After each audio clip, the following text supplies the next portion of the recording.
Hello everyone, welcome back to Miniature Mondays here on Art a la Carte, and this is episode 4, I think? No, 3, I don't know, whatever.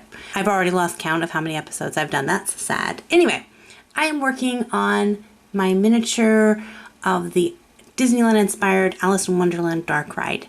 It'll be done in 4 sections or 4 floors, and this is pretty much the completion of the first floor. If you want to see the design setup and the kind of the creating the background and the characters, I'll put a playlist for this and then at the end of this video so you can go back and check those all out, or you can jump into my video archives and watch them. I have the figures done, they're painted, and now it's time to finish the last minute details and begin to place the pieces where I want them. This is by far, I think, my favorite part, just being able to get these tiny little itty bitty details into the ride. So I have my 3D characters and then I have flat pieces that stand out. And while I'm trying to make this accurate to the ride, I'm also giving myself liberties to add embellishments where I want to. So for these ones, I'm adding some cute little mushrooms. I ended up cutting more mushrooms than I needed, but I decided, I think I used almost all of the mushrooms that I cut out, and they were so cute because I'm like, I love mushrooms. They're like my favorite things to put in art fantasy pieces. But now let's move to the good part. As you can see, I have begun tentatively placing some of my props, mainly the trees. So I've hot glued them in and got them stationed in the places that I want them to be. And now I'm going to actually put in the finished pieces. So this is probably like the best chance to see the backdrop, because after I get everything in, you ain't gonna see hardly any of it. So let's put in the 2 Tweedles. To finish them off, I added the little flags on top of their heads, or the little hats, and then did the watch for the White Rabbit. So you can see he's got like major glue behind his hand, but you never see it anyway. And then I have some random pieces that I need to kind of figure out where I want them. I did glue 2 of the trees down, and then I have 2 other tree pieces that I haven't quite determined where I want to go, plus a stump and a whole bunch of like foliage that needs to go into places. And I'm pretty much just gonna play around with it and figure out what's going to work the best. Originally, I wanted to actually lay down a track inside of the model so that I could create little ride cars, like little, I guess they're caterpillars that you're riding in, so that you could actually roll a little car along the ride, but it's just not big enough to get everything in there. I'd like and on each floor to be able to place a car somewhere in there. And for this one, it'll be right at the very beginning where you're coming into Wonderland. I left a little space right there for the car. I was trying to decide how I wanted to put the Tweedles. At first, I wanted them to be in a way that I could move them if I ever wanted to.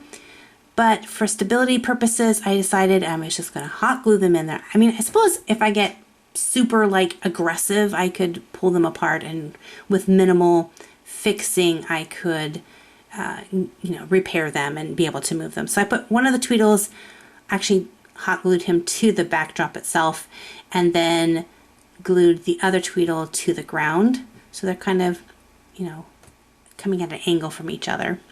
After playing around with the wood tree pieces, I really wanted to make a separation between the Tweedles and the White Rabbit so that they were 2 different scenes. And while I originally had the tree kind of being behind the White Rabbit, I moved the big tree there and then used a stump. So I'm glad I didn't pre-glue things down until I had all the components ready to go.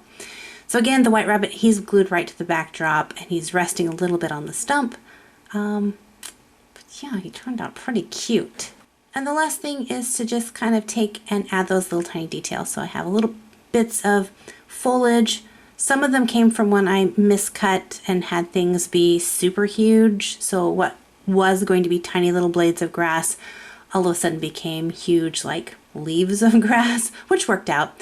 I also cannot throw away any of my wood scraps. So when I glow forge things and it cuts things out, all the little in-between pieces, they are just, scraps. But I pulled out a bunch and painted them green to make some fun foliage at the top of the leaves over by the Tweedles to kind of add a little bit more dimension there.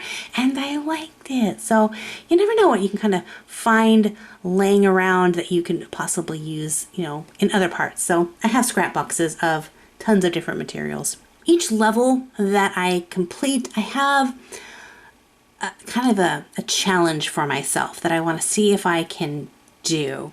So some of them requires being able to move pieces. For this one, I wanted to experiment with lighting.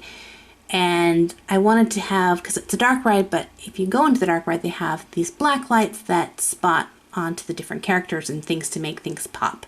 I don't have black lights, tiny miniature black lights, but I did have some little fairy lights, and I thought maybe that would work.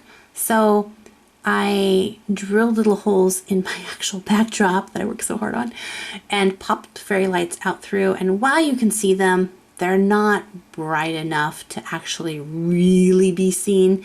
So I don't think I succeeded. I mean, I don't want so many lights that it lights everything up on the ride and then it looks like, you know, the ride broke down and you have to, you know, they turn the lights on in the ride and you can see everything and then they walk you out. I didn't want that. So there's like this balance between getting some nice LED lights that are not hot, that are bright enough to showcase things, but not so bright that it just lights everything up. So it's a learning process and I will eventually figure it out, I think, hopefully. Unfortunately, I hefty glued the ceiling onto this thing, so it's for me to be able to pop the ceiling off to place lights on the roof is going to be a bit of a challenge. So we might have to chuck this one up to experience and not have as much lighting in the first section. Hopefully I'll get this figured out for the next floor, because the next floor is one of my favorites. It's the first flower garden that Alice comes into. So we have the roses and then it goes into caterpillar. So I'm excited about making that. I don't know how I'm going to make the flower characters. I'm kind of thinking about making them out of clay, but then I'm also thinking, oh, what if I can take silk flowers and make them look like the characters? So if you want to see how I manage this, make sure to hit the subscribe button to this channel so that you don't miss out on any future Miniature Mondays. I'm hoping to put them out every single Monday. I missed last Monday. It was a kind of a hectic week, but I'll be posting my progress there. Or you can follow me on Instagram or on my Patreon page, because as I work on them, oftentimes I can't contain my excitement and I give sneak peeks to things I'm working on. So I'll have links to all those in the description box below. But anyway, guys, this is my progress so far. I really like how this first floor turned out, and the ideas that I have coming up are changing a little bit as I continue my design, but all for the better. And I'm excited to share those with you. So until next time, have an awesome day. God bless you, and we will see you in another video. Bye-bye.